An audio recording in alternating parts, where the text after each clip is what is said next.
Hello, hello, hello, and welcome to this episode of the PD Smash Podcast. Today we have a great one for you. First, we're going to talk about LeBron. After that, we're going to talk about the Suns, and then we're going to transition and talk about some Cam Newton, some Russell Wilson, and some NFL MVP. Additionally, today I'm going to do a little shorter of an episode while covering the amount of topics I would normally cover and try to be as concise as possible. That way you get as much news and as much content in a smaller amount of time. Without further ado, let's get into it. So first up, I want to talk about the Phoenix Suns. And the Phoenix Suns have been playing great these past few weeks with their 17-game winning streak, and that is the best winning streak in the league by far.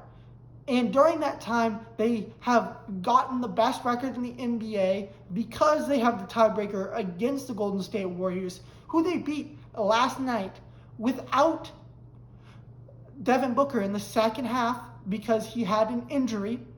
With that being said, it was not a major injury, so Devin Booker should be back, so they should be fine. It may not be next game, but it will be in the next 5 games.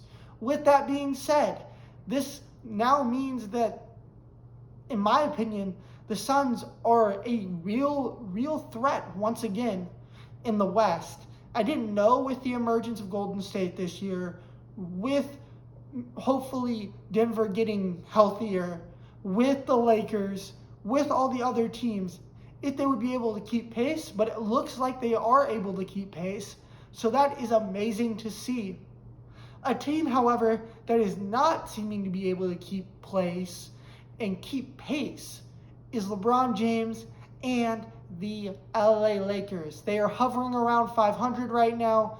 They were expected to be a first or second place team, but they haven't been able to keep pace with either the Suns or the Golden State Warriors or any of the other top teams in the West. With that being said, I think this time could be very good for the LA Lakers, because if they do this right, both Russell Westbrook and Anthony Davis can find who they are without LeBron in this Lakers system, which will be helpful come playoff time when LeBron has to sit down, so Russ has to cook. Or we have Anthony Davis domination time. They can actually do that versus just having to wait and see if they can do that. However, it seems as if they've been wasting this opportunity so far, as they haven't been able to really capitalize on the growth this has given them and the growing opportunity this has given them. However, they should have another 2 to 3 games to hopefully get the max amount out of LeBron's absence. However, if I think LeBron misses any more games, this could be trouble for the Lakers, because A, they're going to slip in the standings if he misses any more games. And I don't mean like slip from where they are now, but I mean at the end of the year, they won't be like a 3rd seed. They'll probably be a 4th to a 5th to maybe even a 6th seed if he misses more games than he already has. But also, I think that this year, LeBron needs to show that he's dominant, and he needs to stay healthy, so entering the playoffs, he can be the best version of himself, because I think he can only win a title this year if and only if he is a second to the best player in the world during the playoffs. With that being said, next up I want to talk about someone who is also struggling, and that is Cam Newton and the Carolina Panthers. I had a very hot take at the beginning of this year about the Carolina Panthers. Does not seem as if it's going to turn out. However, I think the Carolina Panthers and Cam Newton can still work something out. Cam Newton had a really rough week last week with the Dolphins. However, I don't think that's the end of the line with Cam. We have to understand that it is still his 2nd start. And beyond that, I still saw things in that Carolina Dolphins game that I liked. It's just not things that I would like moving forward for him to do as a totality of a game. Those 4 interceptions he has to clean up. He needs to be careful with what he forces down the field. But overall, I think there are definitely some things to build on. And Cam, as he's aged, has become more and more mature So hopefully that maturity translates into him limiting the weaknesses and accentuating his strengths. Now moving on to the second quarterback that has struggled, and that is Russell Wilson. And Russell Wilson has struggled for many reasons. But the main one, I believe, is that finger injury. It's really hard to play with a finger injury, especially when you're throwing a ball 30 to 40 times a game. Imagine just jamming your finger. Imagine the pain of jamming your finger and then going to throw a football and trying to throw it accurately. And then imagine trying to do that 30 to 40 yards down the field multiple times a game and trying to do stuff that you can't even do without an injured finger. And Russell Wilson is not dealing with a jammed finger. He's dealing with a broken finger. A finger that was torn in so many different ligaments. I think it was all the ligaments were partially or fully torn in his middle finger. And that's also like the main finger you use, or at least I use when I throw my football. I don't necessarily know if that's the correct finger you're supposed to do. But regardless, that's a major finger in holding that ball. So that is a big problem for Russell Wilson right now. So I don't know why people are freaking out about why he's struggling. It's because of that finger. However, I think this could mean something moving forward for the Seahawks and Russell Wilson, because I don't think the Seahawks handled the situation very well with Russell Wilson. And with that being said, I think this may be the year where Seattle tries to blow it all up and says, we just need to go into a full rebuild, because that defense is nowhere near what you wanted it to be. It's getting there, but I still say it probably needs another 2 years before it's there. You need a new running back. You really need a third wide receiver as well. It doesn't need to be someone amazing, but DK Metcalf is good, but he's not a great number one. Tyler Lockett's a really good number two. But you need that third guy, that third receiver, that Van Jefferson, that my brain is blanking here for a second, that Curtis Samuel, that Diami Brown, that Antonio Brown type, that third wide receiver that really gives you that punch, that Scotty Miller type, that third wide receiver, the Cole Beasleys, the Emmanuel Sanders. Do you catch my drift here? And for that to happen, I think it's going to take them multiple years, and I don't think Russell Wilson is happy with the Seahawks as shown by last offseason. So I think we may need to wait and see, but I could definitely see Russell Westbrook's NFL counterpart, Russell Wilson, get his way out of Seattle this coming year. With that all being said, next up, I want to talk about the NFL MVP race and the fact that it's kind of been underwhelming this year. Yeah, Tom Brady's having a good year, and he's probably the front runner right now to win it.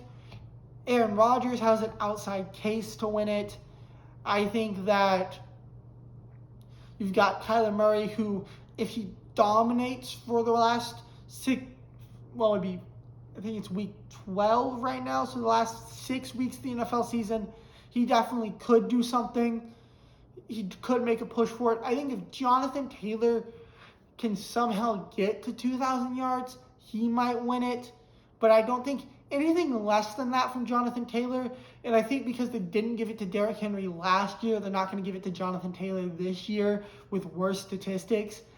With that all being said, I do like Jonathan Taylor. I think he's going to be a great back for years to come. I talked about this earlier in one of my earlier episodes. Go watch that if you want to hear a more in-depth analysis of Jonathan Taylor. However, with all that said, I do like where Jonathan Taylor is headed. However, he's not going to win MVP this year. And outside of people I just mentioned, like Dak's not winning it anymore. You can't lose to the Jaguars if you're Josh Allen and fall on your face against the Titans. Like, you just can't. That's not going to work. Lamar's had a really bad last month. And then other than that, you're like, Joe Burrow, no. Mac Jones isn't going to get it. No one on that defense is going to get it for the Patriots. Who else you got there?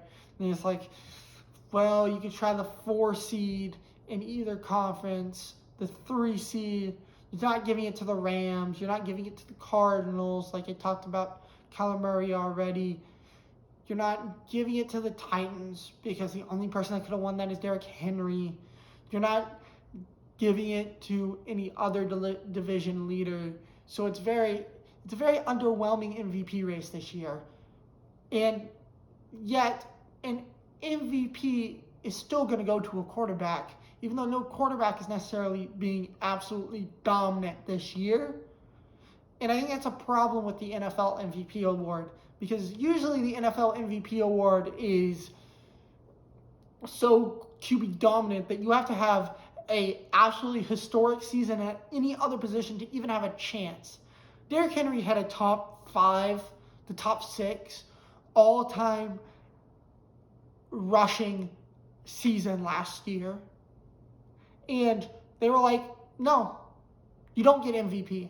We're going to give it to Aaron Rodgers, who, yes, had a good year, but his year was not historic by any means. And his team was overall better than Derrick Henry's. And Derrick Henry was more important to the Titans than Aaron Rodgers was to the Packers. And not only that, Derrick Henry wasn't even in the top 3, which I think is absolutely ridiculous. With that being said, I think they need to figure out some way to either make it like NFL MVP and then Offensive Player of the Year and Defensive Player of the Year needs to be changed to like the QB award, overall MVP, Offensive Player of the Year, Defensive Player of the Year. Or something to where the quarterback isn't so structured and so already placed to win MVP. Because I don't think that it should just be a foregone conclusion that a quarterback wins the award every year. Like, if Christian McCaffrey did what he did a few years ago, again this year, he should have probably won MVP.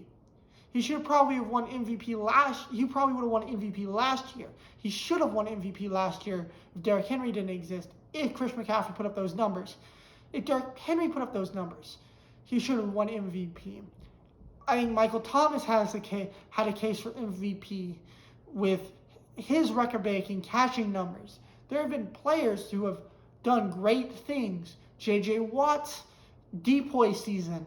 There was one of his depoy seasons where he probably should have won MVP. They're just those seasons that players have where they should have won MVP because they were more valuable to their team than a quarterback, but they got a quarterback anyway because the quarterback is touted the most important position on the field. Even though in general it's true, but in specific cases it's not.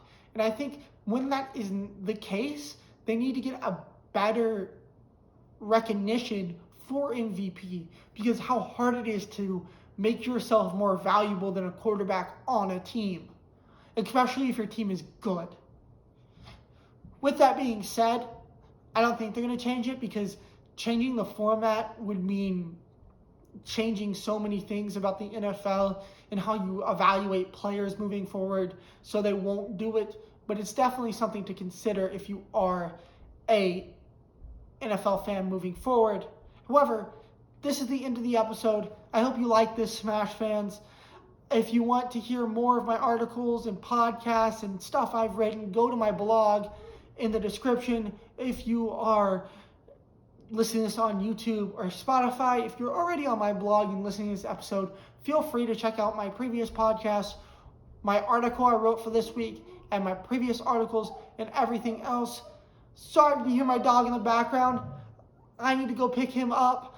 And so without further ado, PD Smash signing off.